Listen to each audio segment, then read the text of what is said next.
안녕하세요. 오늘 소개해드리고 싶은 책은 로버트 기요사키의 저자 페이크라는 책입니다. 페이크 머니, 페이크 티처스, 그리고 페이크 자산, 가짜 뉴스와 정부에서 진짜 돈과 자신의 자산을 지켜라는 건데요. 580페이지나 되는 엄청나게 두껍고 그리고 정말 좋은 지식들이 많은 책입니다. 이 책에 대해서 얼마나 많은 돈이 얼마나 많은 방법으로 가짜 돈이 만들어지는지를 일부 발췌해서 말씀을 드리겠습니다. 저희 개인적인 주관을 빼고 이 페이크 책에 해당 특정 파트를 낭독하도록 하겠습니다. 얼마나 많은 돈을 찍어내고 있을까? 통제권을 지는 법. 돈을 찍어내는 것은 전혀 새로운 경험이 아니에요. 강조하건대 가짜 돈을 찍어내는 거야말로 은행 체제의 근간이에요. 돈이 어떻게 만들어지는지 알고 나면 가짜 돈이 지배하는 세상에서 성공할 기회를 더 잘 포착할 수가 있어요. 이 책에서는 첫 번째 돈 찍어내는 방법으로 암소 불리기, 두 번째로는 부분 지불 준비 제도와 맨드레이크 메커니즘, 세 번째로는 파생상품, 마지막으로 네 번째, 인플레이션이 있다고 봐요. 우선 첫 번째 돈 찍어내는 방법, 암소 불리기예요. 수천 년에 걸친 인류의 역사 속에서 돈은 여러 가지 형태로 통용되었어요. 구슬, 깃털, 돌멩이, 가축, 그리고 도자기. 그 중에서 초기에 등장한 가장 중요한 돈의 형태는 바로 가축이에요. 가축은 수천 년 동안 우리가 알고 있는 돈의 토대를 구축했어요. 심지어 지금까지도 진짜 돈으로 사용되고 있을 정도예요. 심지어 영어에서 캐틀, 소라는 단어는 돈이나 땅, 소득에 이르기까지 모든 형태의 재산을 의미해요. 예전 사람들은 돈을 빌릴 때 담보로 자신의 소를 맡겼어요. 빌린 돈을 갚으면 그 소를 다시 돌려받을 수 있었어요. 이 같은 형태의 담보대출은 지금도 사용되고 있어요. 이 담보의 동의어가 바로 증권이에요. 2008년의 금융위기는 부채담보부채권, CDO라고 하고, 그리고 이것과 저당증권, MBS라고 하는데 이것이 폭락하면서 발생했어요. 내용이 조금 어렵죠. 이 담보와 증권이라는 단어에 주목해보세요. 이것들은 1000년 전에 사용했었던 소와 똑같은 목적을 지녀요. 1000년 전에 소는 진짜 담보이자 진짜 증권이었어요. 반면에 가짜 담보인 CDO와 MBS가 가짜라는 사실이 들통났을 때는 전 세계 경제가 파탄날 뻔했어요. 어떻게 그토록 많은 교육을 받고 유능하고 많은 돈을 버는 사람들이 가짜 담보가 진짜라고 믿었던 걸까요? 생각해보면 정말 겁나는 일이 아닌가요? 심지어 가짜 담보를 진짜 담보라고 믿는 그들이 아직도 세상을 좌지우지하고 있다는 사실을 알고 나면 이보다 더 끔찍하지 않을 순 없어요. 조금 더 쉽게 예를 들어보면 1000년 전에 진짜 소가 뭔지도 모르는 은행가가 있었다고 상상이나 할 수 있었을까요? 놀랍게도 그게 바로 지금에 벌어지고 있는 일들이에요. 영상을 보고 계시는 분들도 다들 돈을 찍어내고 있는 중이에요. 세 가지로 나눠서 말씀드리면, 첫 번째, 저축.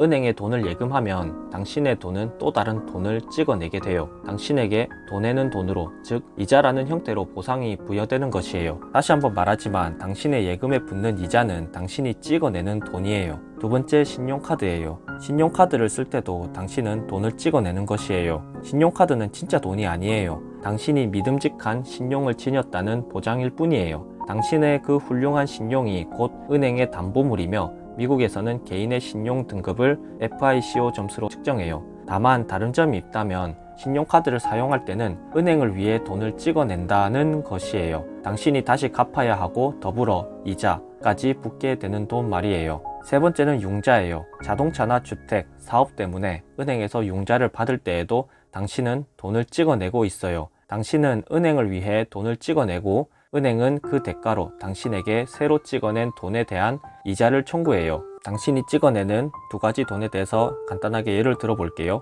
첫 번째, 저축계좌에 $1000를 예금했고 은행이 당신에게 2% 이자를 지불한다.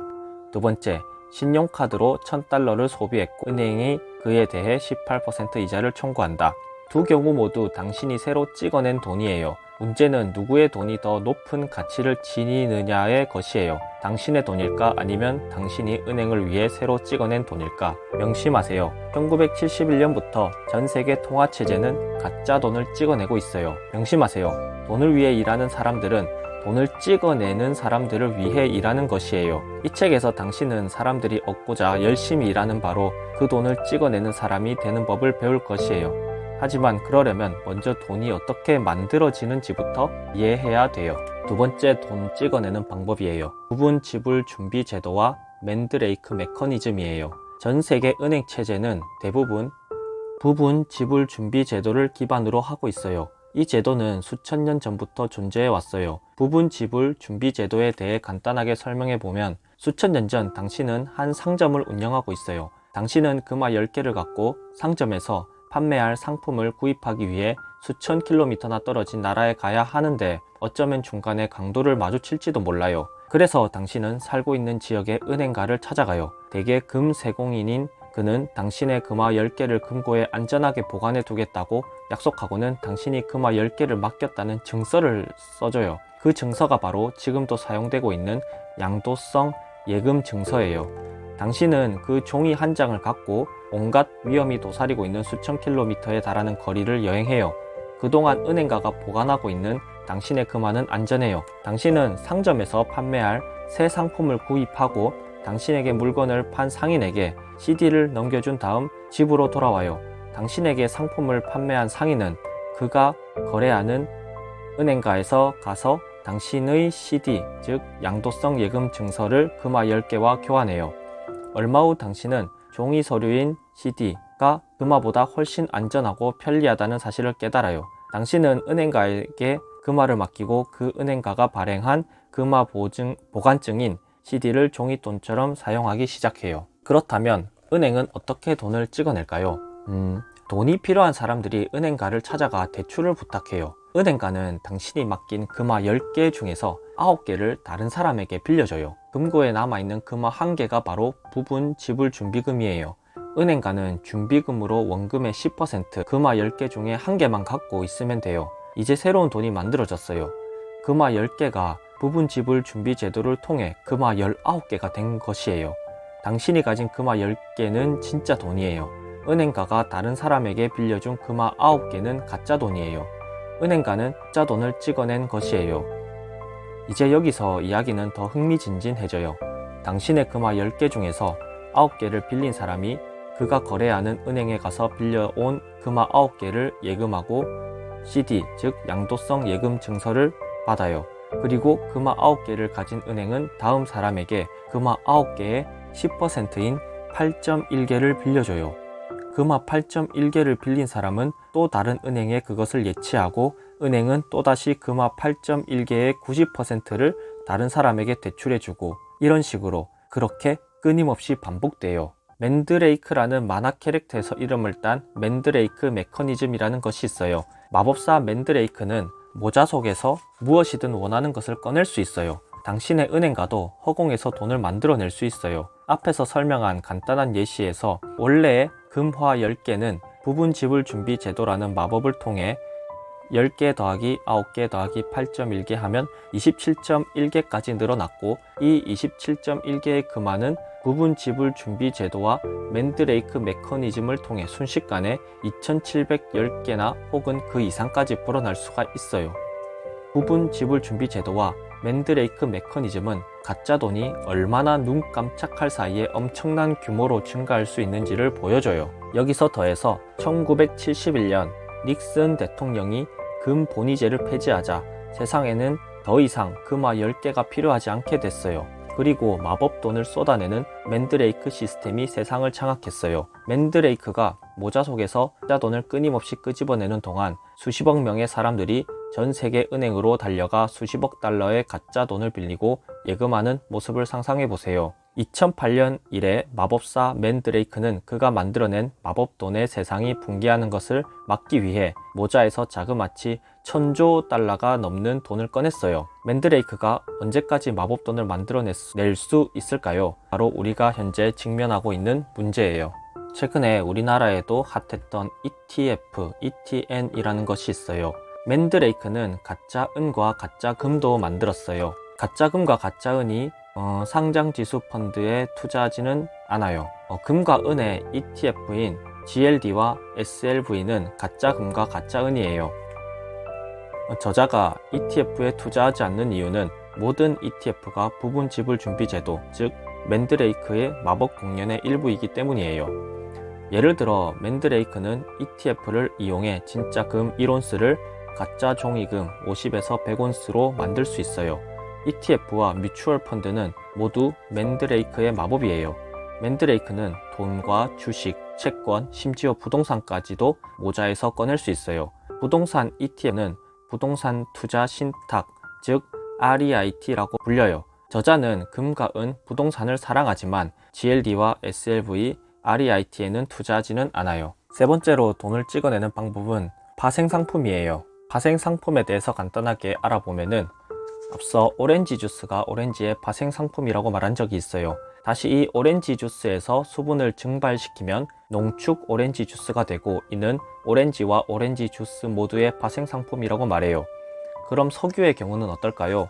휘발유는 석유의 파생상품이에요. 휘발유는 원유보다 쉽게 발화할 뿐만 아니라 그 이름처럼 휘발성이 강해요. 휘발유의 또 다른 파생상품으로는 항공 원료와 제트 원료, 그리고 그 밖에 다른 정제유가 있어요.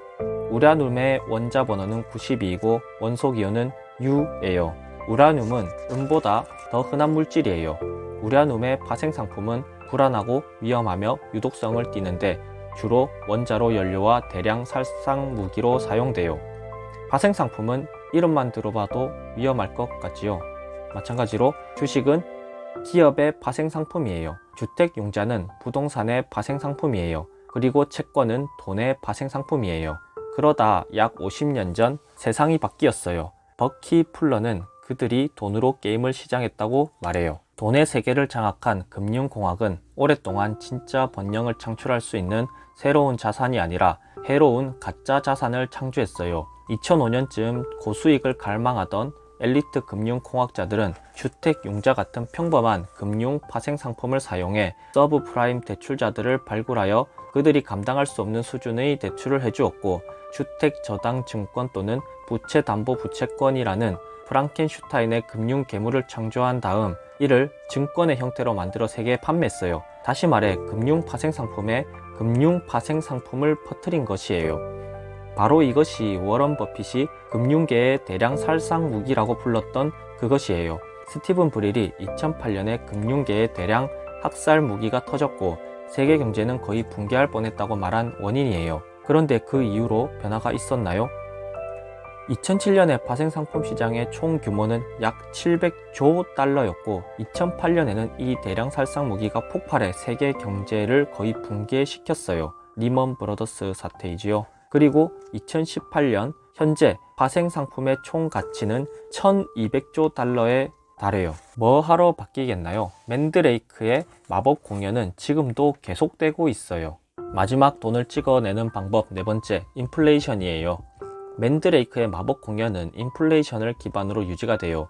인플레이션이 멈추면 맨드레이크의 텐트도 무너지고 공연도 끝날 것이에요. 다우존스 지수 그래프를 다시 한번 살펴보면 2000년과 2008년 맨드레이크의 텐트가 언제 어디서 무너졌는지 확연히 볼 수 있어요. 화살표로 표시된 꼭지점 부분이 정말로 텐트의 꼭대기 같이 보이지 않나요? 또 아래 그림을 보면 언제 보편적 총현금 간탈이 맨드레이크의 텐트를 다시 부풀리기 시작했는지도 보일 거예요.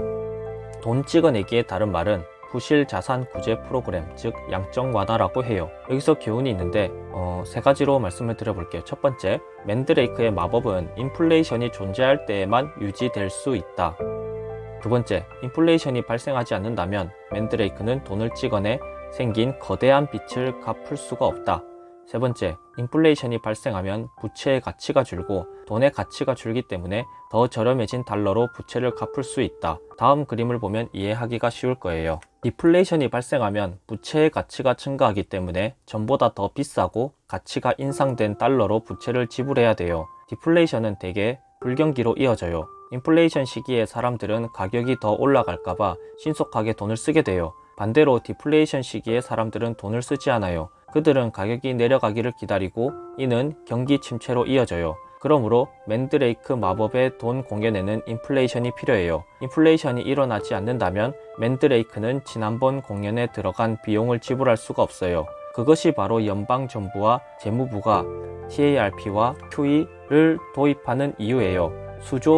수천조의 가짜 돈을 사용해 맨드레이크의 텐트를 부풀려야 하기 때문이지요. 결국 이에 대한 피해는 저축하는 사람들이 입어요. 담보라는 뜻의 collateral이라는 단어를 생각해보면 유해한 파생상품과 가짜 자산, 가짜 담보 때문에 부수적인 피해를 입는 것은 순진하고 죄 없는 사람들이에요. 저축하는 사람들은 결국 패배자가 돼요. 아메리칸 드림은 사라졌어요. 주택 보유자들은 물론 저축을 하는 사람들에게도 마찬가지예요. 2008년에 시장이 붕괴했을 때 은행들은 사람들에게 제발 돈을 빌려가라며 빌며 금리를 인하했어요. 그로써 가장 큰 피해를 본 사람들은 주로 고정소득에 의존해 살고 있는 은퇴자들이에요. 은퇴자금의 이율이 하락했고 어떤 경우에는 심지어 마이너스 금리를 기록하기도 했어요. 저축자금에서 더 이상 이자를 얻을 수가 없자 그들은 원금을 인출해 생활을 유지해야 했고 따라서 이자를 얻을 원금이 줄어들었어요. 인플레이션은 빈곤을 낳아요. 돈을 찍어내는 것은 일부 사람들을 더 부자로 만들어요. 사람들은 집값이 오르거나 주식 포트폴리오가 올라 순자산이 증가했기 때문에 전보다 더 부자가 되었다고 느껴요. 그러나 돈을 찍어내는 것은 수백만 명의 사람들을 전보다 더 가난하게 만들어요. 스탠퍼드와 하버드, 버클리 대학 연구진에 따르면 자식 세대가 부모보다 높은 소득을 벌 확률은 겨우 50년 사이에 90%에서 50%로 하락했어요. 또 다른 연구에 따르면 2009년에서 2010년 사이 상위 1% 소득이 31.4% 증가한 반면 하위 99%의 소득은 고작 0.4% 증가했어요. 마지막으로 돈을 너무 많이 찍어내면 어떻게 되는지에 대해 말씀을 드려볼게요. 인플레이션이 실패했을 때 많은 국가들이 초인플레이션의 고통을 겪어요. 대부분 돈을 지나치게 찍어냈기 때문이에요. 다음 사진들을 보면 1920년대에 독일이 초인플레이션에 빠졌을 때 어떻게 됐는지 알 수가 있어요. 어쩌면 내가 어째서 가짜 돈을 저축하지 않는지도 이해할 수가 있을 거예요. 이러한 독일의 초인플레이션은 히틀러의 정치적 부상과 2차 세계대전 그리고 수백만 명의 죄 없는 사람들의 죽음으로 이어졌어요. 돈을 찍어내는 것은 지속 가능한 번영을 가져오지 못해요. 돈을 찍어내면 돈을 위해 일하는 사람들은 더욱 가난해질 따름이에요. 1971년에 역사상 최초로 전 세계적인 돈 찍어내기가 시작된 해였어요. 그리고 오늘날 전 세계의 은행 체제는 종이돈을 기반으로 굴러가고 있어요. 미국과 세계는 언제까지 가짜 돈을 찍어낼 수가 있을까요? 역사는 반복돼요. 저자는 그렇다고 믿어요. 여기까지 로버트 기요사키의 페이크였습니다. 시청해주셔서 감사합니다. 좋은 하루 되세요.